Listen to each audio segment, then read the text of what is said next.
بسم الله الرحمن الرحيم. அனைவருக்கும் அஸ்ஸலாமு அலைக்கும்.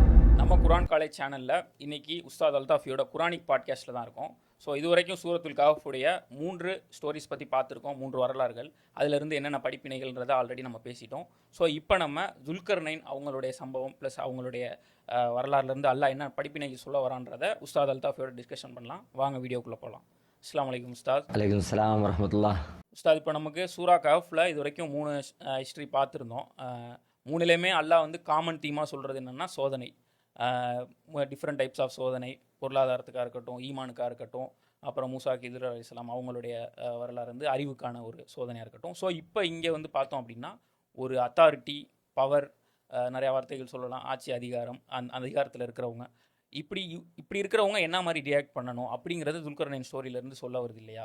ஸோ இதை எப்படி வந்து துல்கர்னைன் அறிமுகமாகறாங்க அப்படிங்கிறத சொல்லுங்களேன். ஆமாம், நீங்கள் சொன்ன மாதிரி இது வந்து ஒரு அதிகாரத்தில் உள்ளவரை பற்றியும் அவங்க எப்படி நடந்துக்கிட்டாங்க என்பதை பற்றியும் தான் அது முழுசாக பேசுது. அதனுடைய துவக்கம் முதல் கடைசி வரைக்குமே ஒவ்வொரு வார்த்தைகளும், ஒவ்வொரு வசன அமைப்பு முறைகளும் பல விஷயங்கள் நமக்கு கற்றுத்தருது.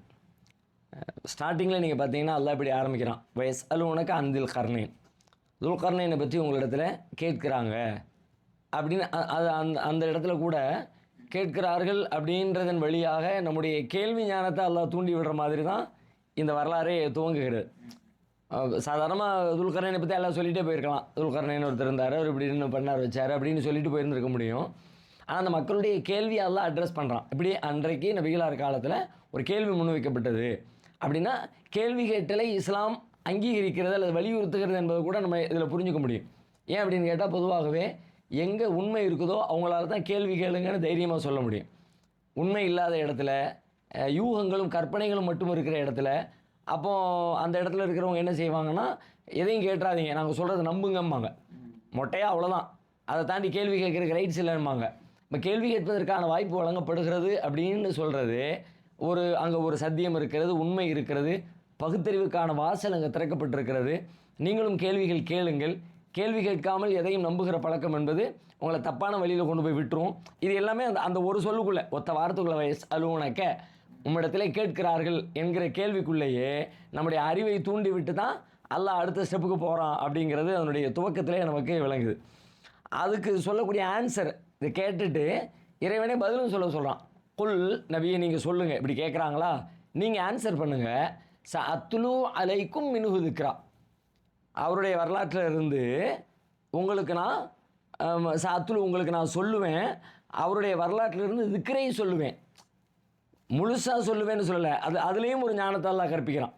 பதில் சொல்கிற அந்த துணியில், அந்த வார்த்தையில் கூட உங்களுக்கு எது திக்ரோ, எது தேவையோ, எது படிப்பினையோ, எது பயன் தருமோ அதை நான் உங்களுக்கு தருவேன்னு சொல்லுவேன்னு சொல்லுங்கள். கேட்ட உடனே நான் சொல்ல போகிறேன்ப்பா, துல்கர்னைன் பற்றி கேட்டுட்டல, முழுசாக சொல்லுங்கள், குறிச்சிக்க, நோட் பண்ணிக்க. அவர் எங்கே பிறந்தார், எப்போ பிறந்தார், அப்பா பேரனா அம்மா பேரனா, ஏன்னா வரலாறுனால எப்படி தானே, கடந்த காலத்தில் வாழ்ந்த மனிதர்களை பற்றி கேட்டால் இப்போ நம்ம பள்ளிக்கூடத்துலாம் வரலாறு பாடம் படிக்கிறோம். எந்த வரலாற்றை எடுத்தாலும் அவர் எப்போ பிறந்தார், எங்கே போனார், என்ன சாப்பிட்டாரு, அப்பா பேரனா அம்மா பேரனா, எப்போ செத்தார், இதுதான் அவங்கள்ட்ட சொல்லப்படுற பிரதான செய்தி. ஆனால் அல்லாஹ்வுடைய பாலிசி என்னென்னு கேட்டால் இது இல்லை. யார் என்பது மேட்ரு இல்லை, எப்படி.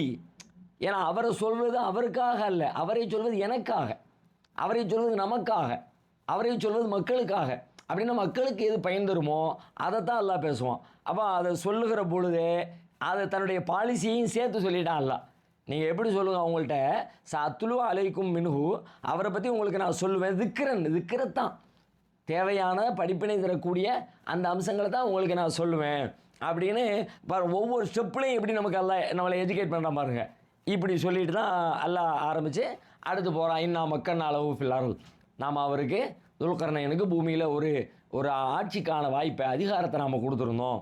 வாத்தை நாவு மின் குல்லி ஷையின் சபபா, அவருக்கு சபபுகளை, காரணங்களை, வழிகளை, ஒரு விஷயத்தினுடைய ஆணிவேரை காரணம் அப்படின்னு சொல்லி சொன்னால் இது ஏன், எதுக்கு அப்படிங்கிறத கண்டறிஞ்சு அதுக்கான தீர்வுகள் என்ன அப்படிங்கிறதையெல்லாம் செயல்படுத்தக்கூடிய அந்த மாதிரியான ஒரு ஆற்றலை, ஒரு தெளிவை அவருக்கு நாம் கொடுத்துருந்தோம். அதுவும் எப்படி சொல்கிறான்னா, மின் குல்லி ஷையின், ஒவ்வொரு விஷயத்துல இருந்தும் அவருக்கு என்னென்ன விஷயங்கள்லாம் தேவையோ அது குறித்த அத்தனை செய்திகளை குறித்தும் அதனுடைய ஆணி வேரை கண்டறிந்து அதற்கான தீர்வுகளை செய்யக்கூடிய ஒரு ஆற்றலை அவருக்கு நாம் வழங்கியிருந்தோம்னு ஒரு அதிகாரியாகத்தான், ஒரு அதிகாரம் படைத்த ஒருத்தராகத்தான் அல்லாஹ் வந்து துல்கர்னைனை முன்னிறுத்துறதை பார்க்க முடியுது.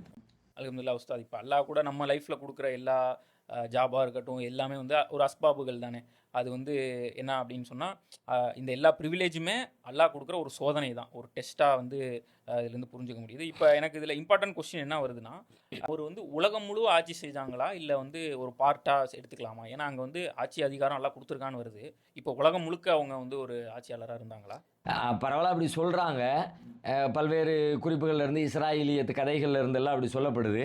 ஆனால் குரான்லேயோ ஹதீஸ்லேயோ அவர் வந்து உலகம் முழுமையும் ஆட்சி செய்தார் என்று சொல்லக்கூடிய நேரடி குறிப்புகள் எதையும் நம்ம பார்க்க முடியலை. இங்கே கூட பாருங்கள், இன்னா மக்கன்னா லஹு ஃபில் அர்த், அவருக்கு நாம் பூமியில் அதிகாரத்தை கொடுத்துருந்தோம். பூமி முழுக்க என்கிற கருத்தை இந்த வாசகத்துலேருந்து புரிஞ்சிக்க முடியாது. முழுமை அப்படிங்கிற ஒரு சொல் வர்ற மாதிரியான இது இருந்துச்சுன்னா தான் நம்ம சொல்ல முடியும். அதனால் அப்படி சொல்வதற்கான ஏற்க தகுந்த நேரடியான சான்றுகள் ஆதாரங்கள் எதுவும் இல்லை. பவர் வந்த உடனே நம்ம வந்து எடுக்கிறது தான் டிசிஷன், நம்ம சொல்கிறது தான் விஷயம், நான் எடுக்கிறத மட்டும்தான் எல்லாம் நம்பணும் அப்படின்னு சொல்லிட்டு ஒரு ஆட்டோமேட்டிக்காக ஒரு ஈகோ ஒரு பில்ட் ஆகும், ஒரு பெருமை ஒன்று பில்ட் ஆகும் இல்லையா? ஸோ துல்கர்னைன் அவங்க இதை வந்து எப்படி வந்து அல்லாஹ் வந்து துல்கர்னைன் மூலமாக சொல்ல வரான், ஃபஸ்ட்டு அவங்களோட ஜேர்னி ஆரம்பிக்கிறதுலேருந்து இது புரிஞ்சுக்கலாம்னு நினைக்கிறேன். அது இதில் வந்து 3 வகையான அவருடைய பயணம் குறித்து பேசுது. அவர் போன முதல்ல ஒரு பயணம், திரும்ப மீண்டும் போனார்னு சொல்லிட்டு ஒரு 3 வகை பயணங்களை பற்றி பேசுகிறது. அதுக்கு இடையில் பொதுவாகவே இந்த மாதிரி விஷயங்கள் வழியாக அல்லாஹ் நமக்கு சொல்ல வர்றது நம்முடைய பணிவை, இறைவனுக்கு கட்டுப்பட வேண்டும் என்ற உணர்வை, நீதியை, நேர்மையை, வாக்குறுதியை காப்பாற்றுகின்ற அந்த மாதிரியான உணர்வுகளுக்கு குரான் முழுக்க நீங்கள் படிச்சிங்கன்னா இந்த மாதிரி அந்த ஸ்பிரிச்சுவாலிட்டி அப்படிங்கிறது, அது குரானிய ஸ்பிரிச்சுவாலிட்டி என்னென்னு கேட்டால் சடங்குகள் சார்ந்ததில்லை. சடங்கு குனிய வேண்டும், நிமிர வேண்டும் என்கிற மாதிரியான, இந்த நேரத்தில் இதை செலுத்த வேண்டும் அப்படிங்கிறது குரானுடைய டோட்டல் அந்த ஆன்மீக உணர்ச்சியை நீங்கள் பார்த்தீங்கன்னு சொல்லி சொன்னால், மனிதனை பண்படுத்துகிற, பக்குவப்படுத்துகிற, பிறருக்கு உதவி செய்யக்கூடிய, இறைவனுக்கு கட்டுப்பட்டு நடக்கிற, பெருமையற்றவனாக வாழ்கிற, பண்போடும் பணிவோடும், பெற்றோர் மீது பாசமும் கருணையும் கொண்டவனாக, குழந்தைகள் மீது அக்கறை கொண்டவனாக, இந்த மாதிரி ஒரு பண்பாடு நிறைந்த ஒரு சமூக அமைப்பு தான் குரானுடைய ஆன்மீகம். அந்த வகையில் இவங்களுடைய வரலாற்றில் நீங்கள் அதை தான் எல்லாம் சொல்லலாம். இவர் ஃபஸ்ட்டு போகிறவர் சூரியன் மறைகிற திசைக்கு போகிறார், மேற்கு திசைக்கு போயிட்டார். அப்போ அங்கே ஒரு கூட்டத்தார் பார்க்குறாரு. அப்போ அந்த நேரத்தில் அல்லாஹ் சொல்வதாக அந்த வாசகம் வருது. எப்படின்னு கேட்டால், யாதல் கர்ணே குல்னா யாதல் கர்ணே, நாம் சொன்னோம் துல்கர்னைனே இம்மான் து அதிப, நீங்கள் வந்து அவங்கள தண்டிக்கலாம், இம்மா அன் தத்தக விஹிம் ஹொஸ்னா, இல்லைன்னா அவங்கள்ட்ட நீங்கள் நல்ல முறையில் அழகான முறையில் ஒரு வழியை ஏற்படுத்தி நல்ல முறையில் நடந்து கொள்ளவும் முடியும். இது உங்களுக்கான வாய்ப்பு உங்களுக்கு இருக்கிறது அப்படின்னு அல்லாஹ் சொல்லிட்டான். சொன்ன உடனே இதை சொல்வதனுடைய பொருள் என்ன அப்படின்னு கேட்டால், பொதுவாகவே உலகத்தில் அதிகாரம் வழங்கப்படுகிறவர்கள், ஆட்சி அதிகாரம் வழங்கப்படுகிறவர்களுக்கு இந்த வாய்ப்பு வழங்கப்பட்டிருக்குன்னு அர்த்தம். இப்போ ஒரு முதலமைச்சர் இருக்கிறாரு, ஒரு பிரதமர் இருக்கிறாரு, ஒரு கமிஷனர் இருக்கிறாரு, இந்த மாதிரி அதிகார மட்டத்தில் இருக்கிறவங்களுக்கு அவங்களுக்கு கீழே இருக்கிற குடிமக்களை ஒன்று கடுமையாக நடந்து கொள்ள முடியும். இழுத்து போட்டு சாத்தி வச்சு ஒரு போலீஸ்காரர் வந்து அப்படி அடித்தாருன்னா மக்கள் என்ன செய்வாங்க? பொதுமக்கள் பெருசாக என்ன பண்ணிட முடியும்? அங்கேருந்து ஒரு ஆர்டரை போடுறாங்க, அரசு ஒரு ஆர்டரை போடுது, ஆர்டரை போட்டால் கசைக்கு பிழியுது அவங்கள, இப்படி தான் நீ நடக்கணும், அதை செய்யாத இதை செய்யாத, நிறைய துன்பப்படுத்தக்கூடிய சட்டத்திட்டங்களை போட்டு நெருக்கடி கொடுக்க முடியும். மக்கள் துன்பப்படுவாங்களே, அதனால் அவங்கள துன்பத்தை எப்படி குறைக்கலாம் அப்படின்னு பார்த்து அவங்களுடைய வாழ்க்கையை மேம்படுத்துகிற, எளிமைப்படுத்துகிற வேலைகளையும் செய்ய முடியும். இது அவருக்கு பர்சனலாக கொடுக்கப்பட்ட ஏதோ ஒரு வாய்ப்பு அல்ல, உலகத்தில் அதிகாரம் வழங்கப்படுகிற எல்லோருக்குமான ஒரு செய்தி. ஒன்று அதிகாரத்துக்கு வந்துட்டீங்க அப்படின்னா என்ன இடத்துக்கு வந்துட்டீங்க? நீங்கள் நினச்சா அப்படின்னு செய்யலாம், நினச்சா இப்படின்னு செய்யலாம், அப்படிங்கிற சான்ஸ் உங்களுக்கு இருக்குது அப்படின்னு நினைவுபடுத்தலாம். இப்போ இது நினைவுபடுத்தோடனே ஆமாம் நான் என்ன வேணாலும் செய்யலாம்ல, என்ன வேணாலும் செய்வேன் அப்படின்னு அவர் சொல்லாமல், என்ன வேணாலும் செய்யலாம் ஆனால் நான் என்ன வேணாலும் செய்கிற ஆள் இல்லை, நான் அல்லாஹ்வுக்கு பயந்தவன், நான் நேர்மையாக தான் நடப்பேன், என்ன செய்வேன்? தப்பு செஞ்சால் தண்டிப்பேன். அவங்க அந்த சொல்கிற வார்த்தையை குர்ஆன் அழகாக சொல்கிறது. அம்மா மண் வளம ஃபசௌஃப நுஅதிபுஹு, அநியாயம் பண்ணுனா தண்டனை உண்டு. தப்பு பண்ணுறவங்க வேடிக்கை பார்த்து ஆட்சியாளர் அதை செய்யணும். இப்போது மேலே இருக்கிறவங்க தப்பு செய்கிறாங்கன்னு தெரிஞ்சுக்கிட்டே எவ்வளவு பார்க்குறோம்ல, நம்ம ஊருக்குள்ளே நாட்டுக்குள்ளே எவ்வளவு பார்க்குறோம். கண்ணுக்கு முன்னாடி அப்படி பச்சை துரோகத்தை, அநியாயத்தை, ஏமாத்தை, லஞ்சத்தை, ஊழலை மக்களை போட்டு அப்படி சுரண்டி பிழைக்கிறாங்க. மேலே இருக்க வேடிக்கை பார்க்குறார். வேடிக்கை பார்க்குறாருங்கிறத விட அவருக்கு அதில் ஒரு பங்கு வேணுன்றதுக்காக செய்யுங்கிறார். அவரே முன்னின்று அதை நடத்துகிறார். அதுக்கு நேரடியாகவோ மறைமுகமாகவோ அங்கீகாரத்தை கொடுக்குறார். ஆனால் இந்த ஆட்சியாளர் எப்படி இருக்கிறாருன்னு கேட்டால் தப்புனா தண்டனை. அது யார் செஞ்சாலும், அது சொந்தக்காரன், பெரியவன், தெரிஞ்சவன், அப்பா கூட்டாளி எதுவும் பார்க்க மாட்டோம்ப்பா. மண் லலமாக இப்போ சோஃபனம் அதிவு அநியாயம் செஞ்சான்னு தெரிஞ்சிச்சா அவனுக்கு அட்டாக் தான், தண்டனை தான். அதோட விடலை. அதுக்கு அடுத்த வார்த்தை அவருடைய பணிவை காட்டக்கூடிய. ஏன்னா இதில் கூட பெருமை அடிக்க முடியும். இதில் நம்மளாம் எப்படி ஆளு தெரியுமில்ல, தப்புனா தப்பு தான் நம்மகிட்ட. அது என்னமோ பெரிய தன்னை உயர்வாக காட்டிக்கொள்வதற்காக, தன்னுடைய பெருமிதத்தை பறைசாற்றுவதற்காக கூட நேர்மையின் வாசல்களை மனிதர்கள் பயன்படுத்துவதுண்டு. நான் நேர்மையாக நடப்பேன் என்பதன் வழியாக நம்மளாம் எப்படி தெரியுமில்லன்னு ஒரு பெருமையை உள்ளுக்குள்ளே கொண்டு வருவாங்க. ஆனால் இவர் அப்படி இல்லை. இவர் என்ன சொல்கிறாரு, அதில் நான் தண்டிப்பேன் ஒன்று, தப்பு செஞ்சவன் நான் தண்டிப்பேன், நான் நேர்மையாக நடந்துக்குவேன் ஒன்று. அதை விட முக்கியமாக அந்த இடத்துல இறைவனை நினைவு கூறுறார். சும்மை ரொத்து இலா ரொப்பிஹி ஃபையு அதிபுஹு அதாபன் நுக்குறா. பிறகு அல்லாவிடத்தில் திருப்பப்படுவான்ல, அப்போ அல்லாஹ் அவனை கண்டிப்பாக தண்டிப்பான்ல, கடுமையாக தண்டிப்பான்ல. அப்போ இறைவனை நினைவு கூறுகிற ஒரு மனிதர் பெருமைக்காக ஒரு அநியாயமான ஒரு காரியத்தை செய்ய மாட்டார் என்பதையும், அவர் தான் என்ன செய்ய போகிறோம் அப்படின்னு சொல்லுகிற தருணத்தில் தன் இறைவனை நினைவு கூர்ந்து தன் வழியான ஒரு அச்சத்தையும் இறைவனின் பார்வையில் உண்டான ஒரு அச்சத்தையும் சமூக மக்களுக்கு ஏற்படுத்துகிறார் அப்படிங்கிற அந்த வார்த்தையிலிருந்து விளங்குறோம். ஒன்று. ரெண்டாவது என்ன சொல்கிறாரு, தப்பு செஞ்சவனை தண்டிப்பேன், வா அம்மாமன் ஆமன வா அமில சாலிஹன். அதே மாதிரி யார் நம்பிக்கையோட நல்ல காரியங்கள் செஞ்சுக்கிட்டு நல்ல மக்களாக இருக்கிறாங்களோ அவங்களுக்கு ஃபலஹு ஜஸானில் ஹுஸ்னா, அவங்களுக்கு நம்ம கொடுக்குற கூலி எல்லாமே நல்லதாக தான் இருக்கும். அழகான கூலி என்னென்ன உண்டோ நல்ல முறையில் வச்சுக்குவோம், நல்ல மக்களை நல்ல முறையில் பார்த்துக்குவோம். அவங்களுக்கு பெரிய சிரமங்கள் கொடுக்காம, கஷ்டங்கள் கொடுக்காம, கட்டளைகளை எல்லாம் எளிதான கட்டளைகள் கொடுத்து நல்ல முறையில் வாழ வைப்போம். இதன் வழியாக ஒரு ஆட்சியாளர் இப்படித்தான் மக்களிடத்தில் நேர்மையாகவும் மென்மையாகவும் நல்லது செய்கிறவர்களிடத்து நல்ல முறையிலையும் தீமையும் தவறுகளும் செய்யக்கூடியவர்களிடத்தில் கடுமையாகவும் நடந்து கொள்ள வேண்டும் என்பதை இந்த செய்திகள் வழியாக அல்லாஹ் நமக்கு பாடம் நடத்துகிறான். ஓகே உஸ்தாத். ஸோ இப்போ இதில் எனக்கு ஒரு கொஸ்டின் வருது என்னென்னா, அந்த சேறு கலந்த நீரில் சூரியன் மறைகிறதா இருக்குல்ல, சேறு கலந்த நீர் அந்த அந்த பகுதின்றப்ப அது குளமா, ஆறா, இல்லை அது எது கடலா, அது என்னது? அது ஒரு முக்கியமாக கவனிக்க வேண்டிய ஒரு விஷயம். படிக்கும்போது சாதாரணமாக மேலோட்டமாக பார்த்தாங்கன்னா ஒரு தேவையில்லாத ஒரு குழப்பத்துக்கு ஆளாவதற்கான வாய்ப்பு இருக்கிறது. ஆனால் குழம்புகிற சூழலில் எல்லாம் எதையும் நமக்கு சொல்ல மாட்டான். கொஞ்சம் கவனித்து பார்த்தோம்னா எதுவுமே நமக்கு விளங்கிடும். இதில் வர்ற வார்த்தை என்ன அப்படின்னு கேட்டால், ஹத்தா இதா பலக மக்ரிப ஷம்ஸ், அவர் சூரியன் மறைகிற இடத்தை அடைந்த பொழுது வஜதஹா தகுருபு ஃபி ஐனின் ஹமி அத்தின், அங்கே அவர் அந்த சூரியனை எப்படி பார்க்குறாரு அப்படின்னா மறைகிறத பார்க்குறாரு. எப்படி மறையுதுன்னா சேறு நிறைந்த அந்த ஹமியத் அப்படிங்கிறது சேறு, களிமண், அந்த கருப்பு நிறம், உஷ்ணம், சூடு, பல அர்த்தங்கள் அதுக்குள்ளே இருக்கிறது. இந்த மாதிரியான அர்த்தங்களை எல்லாம் கொண்ட ஒரு சொல்லத்தான் எல்லாம் பயன்படுத்தி அந்த மாதிரியாக தோற்றமளிக்கக்கூடிய ஐனுனா ஊற்று, நீர், தண்ணீர், நீர் பகுதி. அப்போ ஒரு மங்களான பார்க்குறதுக்கு ஒரு இருட்டான தோற்றம் தருகிற அந்த மாதிரியான ஒரு இடத்துல சூரியன் மறைவதை போல் அவர் பார்த்தாரு.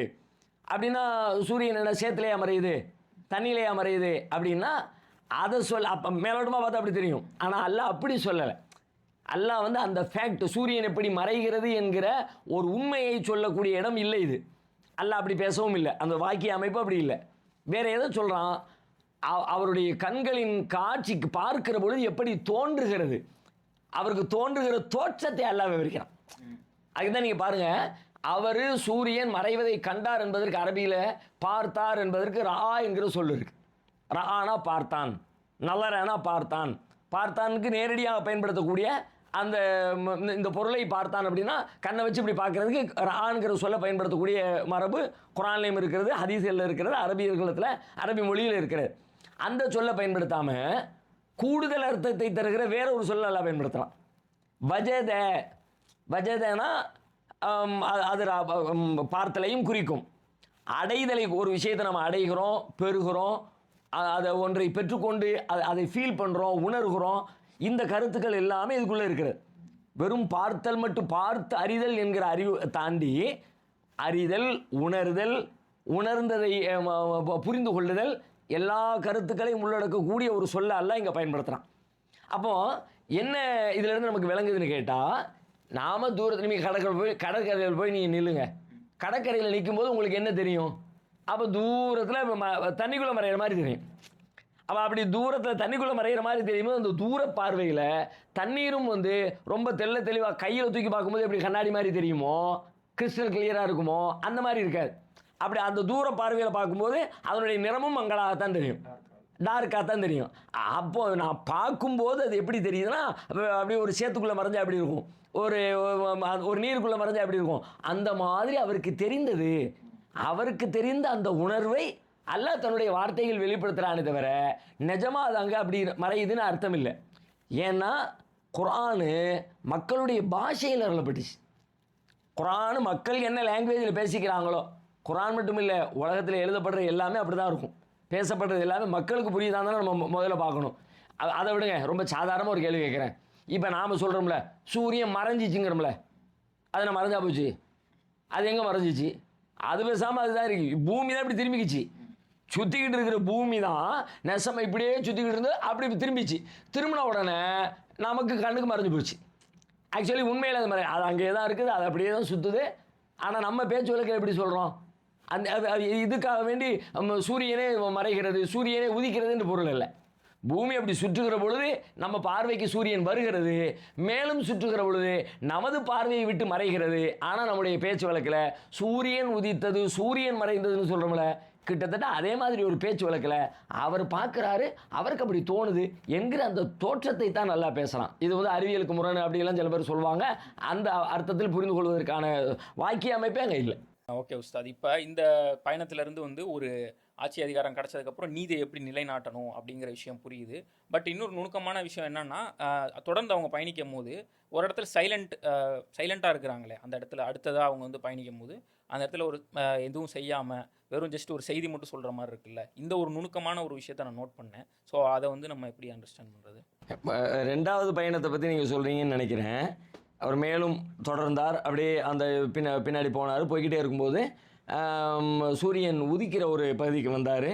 அந்த பகுதியில் அந்த பகுதியில் வந்து அந்த மக்கள்லாம் எந்த பாதுகாப்பு வசதிகளும் இல்லாமல் நேரடியாக சூரியனிலிருந்து அதனுடைய வெப்பத்திலிருந்து அதனுடைய உஷ்ணத்திலிருந்து பாதுகாத்து கொள்வதற்கான வாய்ப்பு இல்லாமல் அந்த மக்கள் இருந்தாங்க. அப்படின்றதோடு எல்லாம் முடிச்சிட்டான், வேறு எதுவும் சொல்லலை. அப்போ வேறு எதுவும் சொல்லலை அப்படின்னா அதில் நீங்கள் சொன்ன மாதிரி என்ன விளங்குதுன்னு கேட்டால், எல்லா நேரங்களிலும் எல்லா இடத்துலையும் நாம் என்னத்தையாவது ஒன்று செய்யணும்னு கட்டாயம் இல்லை. தேவைக்கு செயல்படுத்தணும், தேவையற்ற இடங்களில் சைலண்டாக இருக்க வேண்டிய இடத்துல சைலண்டாக இருக்கணும், செயல்பட வேண்டிய இடத்துல செயல்படணும், பேச வேண்டிய இடத்துல பேசணும். இங்கே பேசவோ செயல்படவோ அவசியம் இல்லை அப்படிங்கிற மாதிரியான ஒரு சூழலை அவங்க சந்திச்சிருப்பாங்க போல் இருக்குது. அதனால் அதுக்கான தேவை இல்லாததுனால அவங்க சைலண்டாக இருந்துட்டாங்கன்னு புரிஞ்சிக்க வேண்டியதான். நான் மன்னர் வந்திருக்கேன், அதனால் எல்லாம் கூட்டம் போடுவா நான் அப்படின்லாம் சொல்ல தேவையில்லை. அதிகாரம் இருக்குன்றதுக்காண்டி அதிகாரத்தை பயன்படுத்திக்கிட்டு எல்லா இடத்துலையும் போய் மக்களுக்கு உபதேசம் பண்ணிக்கிட்டு அறிவுரை சொல்லிக்கிட்டு இருக்க வேண்டிய அவசியம் கிடையாது. தேவைப்பட்டால் தான் செயல்படணும், தேவைப்படாத இடத்துல அமைதியாக இருங்கன்ற கருத்தையும் இதிலிருந்து நம்ம புரிஞ்சுக்கலாம். ஸோ இப்போ இது வந்து டேரெக்டாக கூட அப்ளை பண்ணலாம். ஒரு ஃபேமிலியில் ஒரு ஜாபில் ஒரு மேனேஜராக இருக்காங்க அப்படின்றப்ப கூட சில இடத்த அவங்க வந்து ஒரு அமைதியாக இருக்கிற வந்து சூழல் தேவைப்படும் அப்படிங்கிறத புரிஞ்சுக்க முடியுது. அப்புறம் எனக்கு ஒரு கொஸ்டின் எனக்கு என்னென்னா, யா தல்கர் நைனே அப்படின்னு சொல்லி அல்லாஹ் குரானில் சொல்கிறான் இல்லையா? ஸோ அப்படி யா அப்படின்னு சொல்லி சொல்கிறப்ப அவங்க வந்து நபியா அப்படின்னு புரிஞ்சுக்கலாமா? அப்படி தானே அல்லாஹ் வந்து பயன்படுத்துகிறான். இது ஒரு முக்கியமான ஒரு ஆய்வுக்குரிய கேள்வி தான். ஏன் அப்படின்னா, இங்கே வர்ற வாக்கிய அமைப்பை வச்சு இந்த வாசகத்தை வச்சு சில அறிஞர்கள் அவங்கள நபின்னு சொல்கிறாங்க. என்ன வருது? குல்னா நாம் சொன்னோம் யாதல் கர்ணேன், கொதுல் கர்ணேனே என்று அழைத்து நாம் சொன்னோம், இம்மா அன் துஅதிப வ இம்மா அன் தத்தகித ஃபீஹிம் ஹுஸ்னா. ஒன்று நீங்கள் அவங்கள தண்டிக்கலாம், இல்லாட்டி அவங்கள்ட்ட நல்ல முறையில் நடந்துக்கலாம்னு நாம் துல்கர்ணேனே என்று அழைத்து சொன்னோம்னு வருகிறது, நாம் சொன்னோம்னு வருகிறது.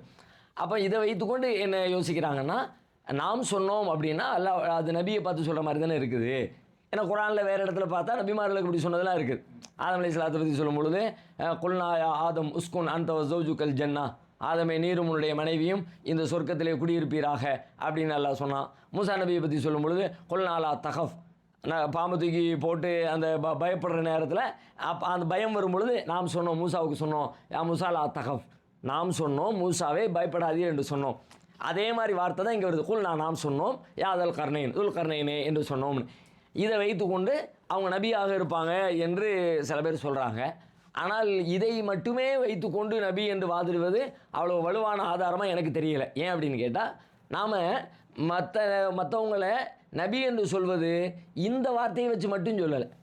இப்போ மூசா நபி அப்படின்னு சொல்லி சொல்கிறோம். அல்லாஹ் வந்து யா மூசா அப்படின்னு அழைத்தான், குல்னா நாம் சொன்னோம்னு சொன்னான், எனவே அவங்க நபியாக இருந்தாங்கன்னு இப்படி ஒரு சொல்லை மட்டும் வைத்துக்கொண்டு அவங்கள நபின்னு நம்ம வாதிடலை. நபி என்பதற்கு ஏராளமான வசனங்கள், சான்றுகள், வேறு துணை சான்றுகள் நிறைய இருக்கிறது. நேரடியாகவே சொல்லக்கூடிய வசனங்கள் எல்லாம் இருக்கிறது. அதில் அடிஷ்னலாக இது சேர்ந்துக்குச்சு. இதை வைத்துக்கொண்டு அவங்களை நபின்னு சொல்லலை. நபின்னு சொல்வதற்கான ஆதாரங்களை வைத்துக்கொண்டு சொல்கிறோம். நபி இடத்துல இப்படி பேசினான் என்பது தான் இதிலிருந்து விளங்குது. அப்போ நபி இடத்துல பேசினதுனால நாம் எங்கே அல்லாஹ் இப்படி பேசினாலும் அது நபியாகத்தான் இருக்கும் என்று நாம் புரிந்து கொள்ள வேண்டிய அவசியம் இல்லை.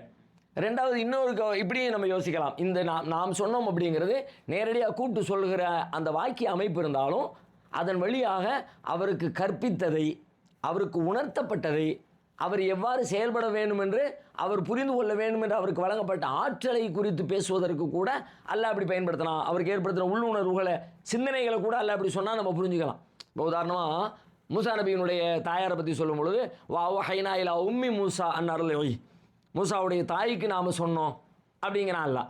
மூசாவுடைய தாய் என்ன நபியா? நபி இல்லை. அவங்களுக்கு நாம் வஹி அறிவித்தோம் அப்படிங்கிறான். மூசாவுடைய வஹைனா நாம் வஹி அறிவித்தோம் இலா உம்மி மூசாவுடைய தாய்க்கு நாம் வஹி அறிவித்தோம் அப்படின்னு. அப்போ அந்த வஹி அப்படிங்கிற சொல்ல, ரெண்டாவது வஹி என்கிற சொல்லு நேரடியாக நபிமார்களுக்கும் வஹி இருக்குது. அது அல்லாமல் உள்ளுணர்வுக்கும் அந்த வஹிங்கிற சொல்லு பயன்படுத்தப்படுங்கிற வேற ஒரு மாற்று கருத்தும் இருக்கிற அந்த அர்த்தத்தில் புரிந்து கொள்ளப்படுகிறது. அவங்க நபி இல்லை, அவங்களுக்கு அல்லாஹ் அப்படி ஒரு சிந்தனையை போட்டு இப்படி செயல்படுங்க, இன்னொரு மாதிரி செய்யுங்கன்னு அல்லாஹ் அந்த எண்ணத்தை அவங்களுக்கு ஏற்படுத்தி செயல்பட வச்சாமல் புரிஞ்சுக்கிறோம்ல.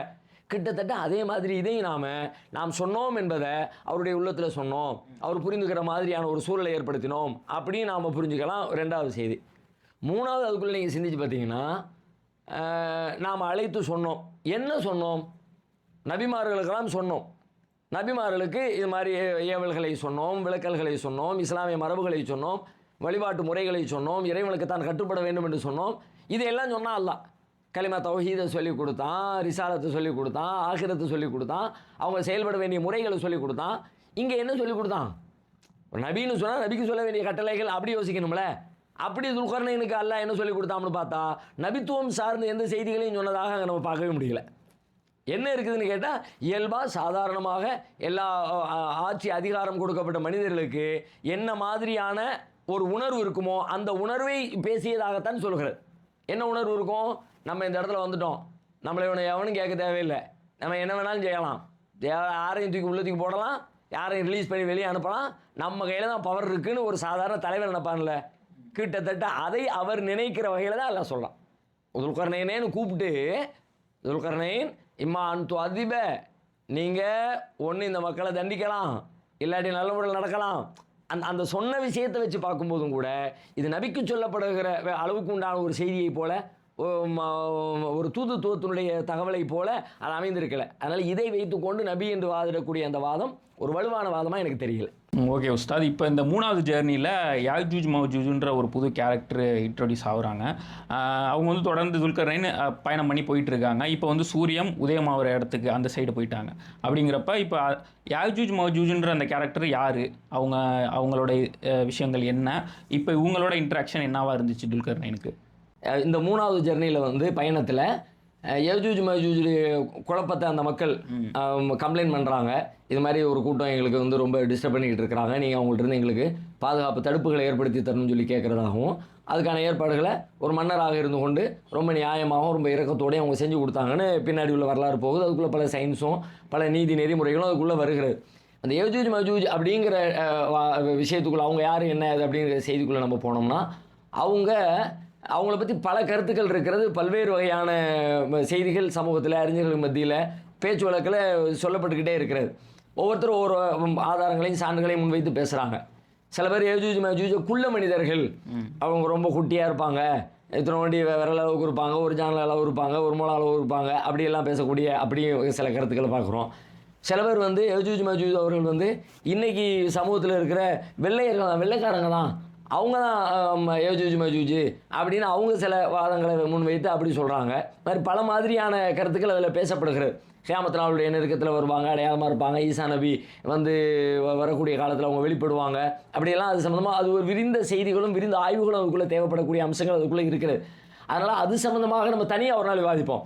ஏன்னா அது அந்த டாபிக் எடுத்தோம்னா அதுவும் நம்ம ஒரு நீண்ட நேரம் பேச வேண்டிய அளவுக்கு அதுக்குள்ளே செய்தி இருக்கிறதுனால இப்போதைக்கு யஜூஜ் மஜூஜ் ஒரு கூட்டம் இருந்துச்சு, அவங்க டிஸ்டர்ப் பண்ணிக்கிட்டு இருந்தாங்கன்றதை மட்டும் தெரிஞ்சுக்குவோம். வேற ஒரு தருணத்தில் நம்ம விரிவாக பார்க்கலாம் இன்ஷா அல்லாஹ். ஓகே உஸ்தாத், இன்ஷா அல்லாஹ் பேசலாம். ஸோ இப்போ ஜுல்கர்னைன் வந்து அப்படியே அந்த மக்கள்கிட்ட பேசுகிறாங்க இல்லையா, ஃபஸ்ட்டு வந்து அவங்களுடைய லாங்குவேஜ் வந்து புரியலைன்ற மாதிரி அந்த வசனத்தில் இருக்குது. அடுத்தது வந்து பார்த்தோன்னா அவங்க சொல்கிறத அவங்க அண்டர்ஸ்டாண்ட் பண்ணிக்கிறாங்க தானே. அவங்க வந்து இவங்க வந்து ஃபசாது செய்யக்கூடியவங்க, ரொம்ப அக்கிரமம் பண்ணுறாங்க, எங்களுக்கு ஹெல்ப் பண்ணுங்கள், நாங்கள் பணம் தரோம் அப்படின்னு கேட்குறாங்க. இப்போ இந்த இடத்துல அவங்க புரிஞ்சுக்கிறாங்க அந்த லாங்குவேஜ் இல்லையா. ஸோ இதிலே வந்து ஒரு கான்ட்ராடிக்டரியாக. ஆமாம், மேலோட்டமாக பார்த்தா அது ஒரு முரண்பாடு மாதிரி தான் தெரியுது. ஆனால் முரண்பாடு இல்லை. அல்லாஹ்வுடைய வார்த்தைகளை என்றைக்குமே அது மாதிரியான எதையும் நீங்கள் என்னத்தை சல்லடை போட்டு தேடினாலும் முரண்பாடு உங்களால் கண்டுபிடிக்கவே முடியாது. அதுதான் இந்த குர்ஆன் அல்லாஹ்வுடைய வேதம் என்பதற்கே பெரும் சான்றாக அல்லாஹ்வே முன்வைக்கிறான். உனக்கு காட்டி நீ பார்க்கலாம், அல்லாஹ்வை தவிர வேறு யார்கிட்ட இருந்து வந்தாலும் முரண்பாடு இல்லாமல் உன்னால் பார்க்கவே முடியாது. இதில் நீ ஒன்று எடுத்து காட்டு பார்க்கலாம்னு உலகத்துக்கு முன்னாடி சவாலை முன் வச்சது இன்றைக்கு வரைக்கும் முறியடிக்கப்படலை, கியாமத் நாள் வரைக்கும் முறியடிக்கப்படாது. அந்த வகையில் நம்ம எடுத்து பார்த்தோம்னா அதில் முரண்பாடு இல்லைன்றது விளங்கலாம். எப்படின்னா முதல்ல அதுக்கு பயன்படுத்துகிற வார்த்தையை நீங்கள் பாருங்கள். ஹத்தாயிதா பலக பைன சத்தைன், அந்த ரெண்டு மலைகளுக்கு மத்தியில் உண்டான இடத்துக்கு அவங்க வந்த பொழுது வஜத மிந்துணிஹிமா கௌமா, அங்கே அந்த மலைகளுக்கு இடையில் ஒரு கூட்டத்தாரை பார்க்குறாங்க, சந்திக்கிறாங்க. லா எக்காதூன எஃப்கஹூன கௌலா, லா எக்காதூன எஃப்கஹூன கௌலா, அவங்களுடைய சொல்ல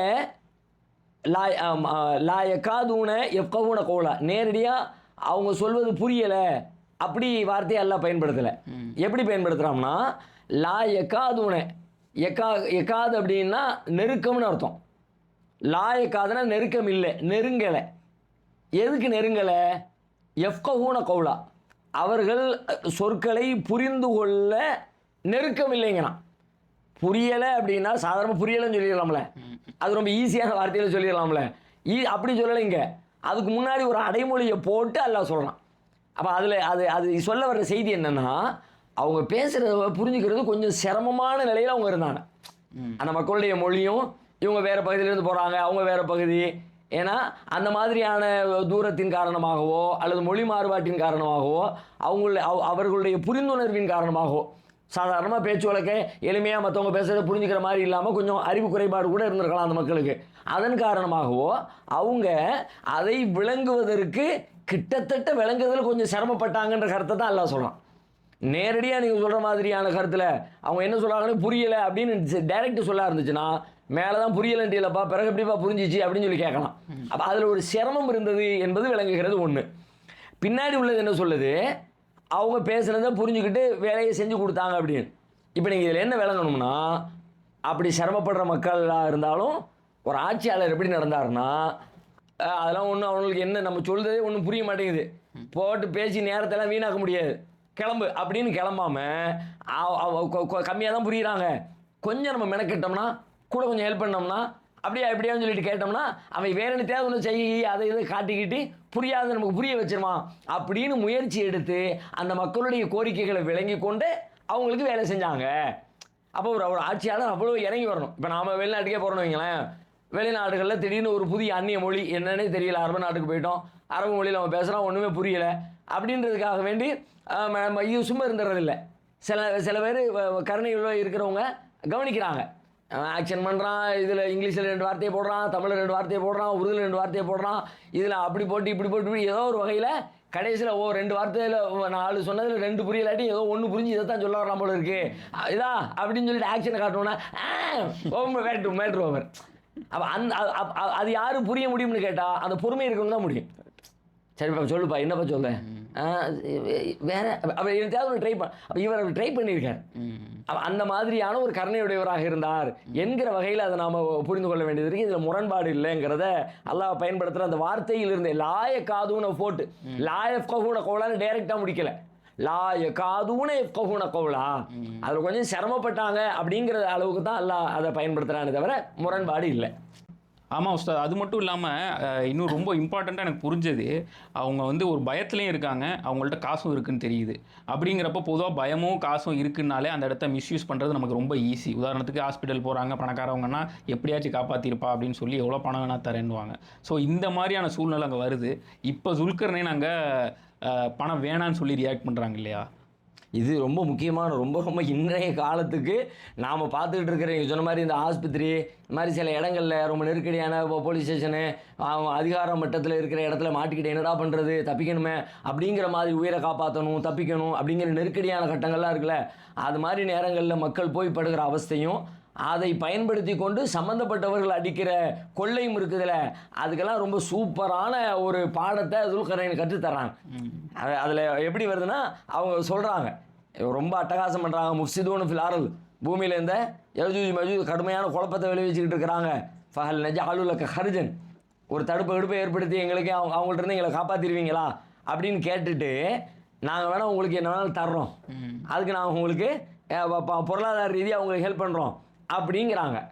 இப்போ துல்கர்னைன் பதில் சொல்கிறாங்க, மா மக்கன்னி ஃபீ ரப்பி ஹைருன் ஃபஅஇனூனி பி குவத்தின், எனக்கு என் இறைவன் கொடுத்தது போதும்பா, நீ எனக்கு ஹெல்ப் பண்ணு, வா வேலையை 2 பேரும் சேர்ந்து வேலையை பார்த்து நம்ம முடிப்போம், இந்த பிரச்சனையிலேருந்து உன்னை காப்பாற்றுற வேலையை நான் செய்கிறேன், உதவி செய்கிறேன், ஆனால் அல்லாஹ் கொடுத்தது பரக்கத்தாக கொடுத்துருக்குறான் அப்படின்னு அவங்கள சுரண்டி திங்கிறதுக்கான வாய்ப்பு இருந்த நேரத்தில் கூட இரையச்சமுடைய மனிதர்கள் இப்படி தான் நடந்துக்குவான். அல்லாஹ் பார்க்குறான், அவன் கவனிச்சுக்கிட்டு இருக்கிறான், இப்போ நான் அந்த மக்களுக்கு ஹெல்ப் பண்ணா இறைவன் எனக்கு ஹெல்ப் பண்ணுவான் அப்படிங்கிற உணர்வு எல்லாம் இருக்கிறவர்கள் இந்த மாதிரி தான் நேர்மையாக நடந்து. முஸ்லீம்கள் இதில் பெரிய பாடம் படிக்கணும். சமுதாயம் எல்லாம் சீர்கிட்டு கிடக்குது, அவங்க அப்படி இருக்காங்க, டாக்டர் கிளினிக்கில் அப்படி பண்ணுறாங்கன்னா முஸ்லீம் மருத்துவர்கள், நீங்கள் முஸ்லீம் மருத்துவர்கள் என்று சொல்லப்பட தகுந்த வகையில் இருக்கணும். பாய் டாக்டர்கிட்ட போ, அவர் அப்படியெல்லாம் இழுத்து விட மாட்டார்ப்பா, சும்மா போன தலைவலின்னு போனால் போய் 8000 பில்லை போட்டுறாங்க. 8000 என்ன இருக்குது, தலை முக்கியமான உறுப்பு, அதை ஸ்கேன் பண்ணி பார்த்தா தான் தெரியும் அப்படின்னோடனே இவனும் பயந்துக்கிட்டு, ஆமாம் தலை ரொம்ப முக்கியமான உறுப்பு தான், 2 நாள் தூங்காமல் அலைஞ்சிட்டு வந்திருப்பான், ஒரு நாள் தூக்க மாத்திரை கூட நல்லா தூங்கி எழுந்திட்டான்னா ஃப்ரெஷ் ஆயிடுவான்.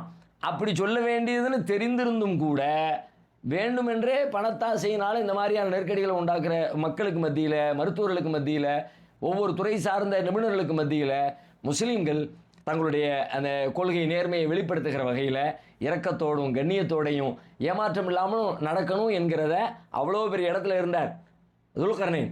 எப்படி நடந்தது, அல்லாஹ் எனக்கு கொடுத்துருக்கான்ப்பா, ஒன்றும் தேவையில்லை அப்படின்னு நடந்தாங்கல்ல, அப்படி தான் நம்ம நடக்கணுங்கிற பாடம் அதில் தெரியுது. ஓகே உஸ்தாத், அல்லாஹ் இந்த வரலாறு ஸ்டார்ட் பண்ணும் போதே சில விஷயங்கள் மட்டும் சொல்லுவேன்ற மாதிரி எல்லாம் ஸ்டார்ட் பண்ணுறான். இப்போ வந்து இந்த இடத்துல இந்த ஜேர்னியில் அவங்க இருக்கும் போது அவங்க ஒரு பெரிய ஒரு செவரை கட்டுறதுக்கான ரா மெட்டீரியல்ஸ் பார்த்தா இரும்பு, செம்பு அப்படின்னு சொல்லி நல்லா டீட்டெயிலிங் போகுது இல்லையா? ஸோ இதை எப்படி புரிஞ்சுக்கிறது? எப்படி புரிஞ்சுக்கணும்னா, இதுவும் சமூகத்துக்கு தேவையானதுன்னு புரிஞ்சுக்கணும். தேவையில்லாத அல்லாஹ் சொல்ல மாட்டான்ற பார்வையில் நம்ம பார்க்கும் பொழுது, அப்போ இதுவும் நமக்கு தேவையானது. என்ன தேவையானது? இந்த இறைவன் இந்த உலகத்தை சில நீதிகளால் வடிவமைச்சிருக்கிறான். ஒன்றுக்கும் ஒவ்வொரு நீதி இருக்குது. சமூக வாழ்க்கைக்கு ஒரு நீதி இருக்கிறது, வானியல் கோட்பாட்டுக்கு ஒரு நீதி இருக்கிறது, பூமியில் விளைபொருட்கள் விளைந்து வருவதில் ஒரு நீதி இருக்கிறது, ஒவ்வொரு காய்கறிக்குமான, ஒவ்வொரு மனிதர்களுக்குமான, ஒவ்வொரு பொருளுக்குமான ஒரு நீதி இருக்கிறது. அந்த நியதிகளை மனிதர்கள் கண்டறிந்து அதிலிருந்து பெற வேண்டிய பயன்களை பெற்றுக்கொள்ள வேண்டும் என்கிற பாடத்தை அல்லாஹ் சொல்கிறான். இரும்புனா இரும்புக்குன்னு ஒரு நீதி இருக்குது, அது என்ன செய்யும், எப்படி பயன்படும், எப்படியெல்லாம் பயன்படலாம், அதிலிருந்து எப்போ அது துன்பமாக மாறும், எப்போ பயனற்றதாக மாறும், எப்போ கேடு செய்கிறதா மாறும், இதையெல்லாம் நாம் பார்த்து சிந்தித்து ஆய்வு செய்து கண்டறிந்து அதற்கு பிறகு அதனுடைய நீதியை நாம் புரிந்து கொண்டோம்னா மனித குலத்துக்கு பயன் தரக்கூடிய வகையில் அதை பயன்படுத்திடலாம். எல்லா விஷயமும் அப்படி தான். உலகத்தில் இன்றைக்கி நாம் பில்டிங் கட்டுறோம், இந்த பில்டிங் இப்படி எந்திரிச்சு நிற்கிது, புவியீர்ப்பு சக்தியை தாண்டி பூமி எதையுமே மேலே இருக்கிறதையும் மேலே இருக்கக்கூடாது, இழுத்து கீழே தள்ளி விட்டுரும். ஆனால் கீழே தள்ளாமல் இப்போ நாம் ஒரு மாடி கட்டுறதுக்கு மேலே உட்காந்துக்கிட்டு இருக்கிறோம், அது அப்படியே நிற்கிது. அப்படின்னா அந்த புவி ஈர்ப்புனா என்ன, அது எவ்வளோ % இழுக்கும், இழுக்காமல் அதை நிப்பாட்டி வைக்கிறதுக்கு என்ன செய்யணும், எதையெல்லாம் சப்போர்ட்டுக்கு கொடுத்தோம்னா மேலே தூக்கி ஒரு பில்டிங்கை நிப்பாட்டி வைக்க முடியும் அப்படிங்கிற இந்த புவியினுடைய இறை நியதியை கண்டறிந்த காரணத்தினால், ஆய்வு செய்து கண்டுபிடிச்ச காரணத்தினால மனித குலம் பயன்படக்கூடிய வகையில் மனிதர்கள் கட்டுமானத்தை உருவாக்க ஒரு ஆற்றல் வந்துருச்சுல, அறிவு வந்துருச்சுல. இந்த மாதிரி இந்த மெட்டீரியல் ஒவ்வொன்றுக்குள்ளேயும் இருக்கிற ஒவ்வொன்றையும் நீங்கள் பாருங்கள், படிங்க, அதை சிந்திங்க, அதன் வழியாக இந்த மனித குலத்திற்கு நீங்கள் வாழ்வை எளிதாக்கி கொடுங்க. வாழ்வை எளிதாக்குவதற்கு அந்த இரும்பையும் செம்பையும் குறித்த அறிவு உங்களுக்கு கிடைக்கிற பொழுது அதை பயன்படுத்தி வாழ்க்கையில் நீங்கள் நிறைய அனுகூலங்களை அனுபவிக்க முடியும். அந்த வகையில் அப்பமே அல்லாஹ் சொல்கிறான். அப்போம்லாம் பெரிய இரும்பு குறித்தோ செம்பு குறித்தோ அறிவு ஞானம் இல்லாத காலத்தில் அவருக்கு அந்த அறிவு அல்லாஹ் கொடுத்து, இப்போ நான் வெறுமனே இரும்பை மட்டுமே வச்சு பயன்படுத்தினான்னு வச்சுக்கோங்க, இரும்பு தண்ணி பட்டு இந்த காற்று அதனுடைய மாசுபாடுகளால் ஒரு துருப்பிடிச்சி ஒரு குறிப்பிட்ட காலத்தில் வீணாக போயிடும். ஒரு நீண்ட நெடிய காலம் நிலைச்சு நிற்கிற அளவுக்கு ஒரு பிரம்மாண்டமான கட்டடத்தை உருவாக்கணும் அப்படின்னா வெறுமனை இரும்பை மட்டும் வச்சுக்கிட்டு வேலையை பார்த்தா முடியாது. அப்போ அதனோட என்ன சேர்க்கணுங்கிற அறிவு அவங்களுக்கு இருந்திருக்கு. என்ன சேர்க்கலாம்? செம்பு, காப்பரை சேர்ப்போம். காப்பரை சேர்த்தா என்ன ஆகும்? காப்பர் வந்து ஒரு கோட்டிங் மாதிரி உட்காந்துக்கும் இரும்புக்கு மேலே.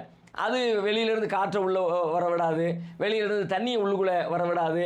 ஒரு வாட்டர் ப்ரூஃப் மாதிரி, ஒரு ஏர் ப்ரூஃப் மாதிரி அப்படி செயல்பட்டு உள்ளே இருக்கிற அந்த உறுதியான, ஏன்னா செம்புங்கிறது ரொம்ப மென்மையானது, இரும்பு என்பது ரொம்ப உறுதியானது. உறுதி தான், துரு பிடிச்சா ஒன்றுமில்லாமல் போயிடும். அப்போ மென்மையும் உறுதியும் ரெண்டையும் மிக்ஸ் பண்ணி ரெண்டையும் சேர்த்து வச்சு ஒரு ஒரு பலமான ஒன்றை உருவாக்குறதுக்கான ஒரு மெத்தடை கண்டறிஞ்சு அவங்க எல்லாம் கொண்டாங்கப்பா. ஆத்துனி சுபர் ஹதீது கொண்டாங்க, இரும்பு பூரா கொண்டு வாங்க, ஒன்றுக்கு மேலே ஒன்று வச்சு அடுக்குங்க, நெருப்பை பற்ற வைங்க. அப்படியே இரும்பு ஒரே பாலமாக மேலே மேலே மேலே வச்சு மொத்தத்துலேயும் ஒற்றை கட்டடத்தை போல் மேலே இரும்பு பூரா அடுக்குங்க. அதுக்கப்புறம் ஊற்றுங்க. ஆப்பிரிக்காலையும் குத்துறா, அதுக்கு மேலே நான் செம்பை காய்ச்சி ஊற்றுவோம் அப்படின்னு சொல்லிட்டு அதுக்கு மேலே ஊற்றுங்க.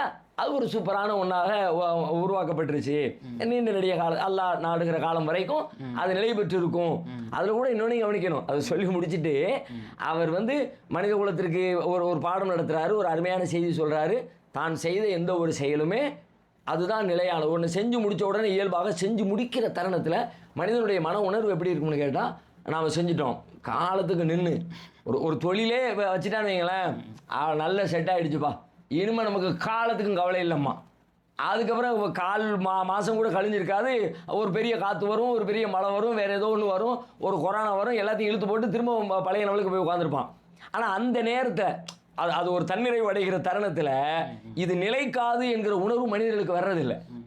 துல்கர்னைனுக்கு எப்படி வருதுன்னு கேட்டால், அவ்வளோ பிரம்மாண்டமான ஒன்றை உருவாக்கி இரும்பு பாலங்களை அடுக்கி அதை நெருப்பில் பற்ற வச்சு அதுக்கு மேலே ஒரு செம்பை உருக்கி ஊற்றி அவ்வளோ ஸ்ட்ராங்கான ஒன்றை கட்டிட்டு இது நிற்கும்பா ஒன்றும் கவலைப்பட தேவையில்லை அப்படின்னு சொல்ல வேண்டிய தருணத்தில் இதா ஜா வஹது ரப்பி ஜஅலஹு தக்கா, என் இறைவனுடைய வாக்குறுதி வரும் பொழுது எல்லாம் ஒன்றுமில்லாமல் தூளாக போயிடும். அல்லாஹ் ஒருத்தன் தான் நிலையானவன், எதுவுமே நிலையானது கிடையாது அப்படின்ற உணர்வு அந்த எந்த நேரத்திலையும் இறை நினைவை கொண்டு வர வேண்டும் என்கிற பாடத்தையும் சேர்த்து சொல்கிறார். அறிவியலையும் சொல்கிறாரு, நீங்கள் அறிவியலை கற்றுக்கணுங்கிறதே அல்லாஹ் இதன் வழியாக சொல்கிறான்.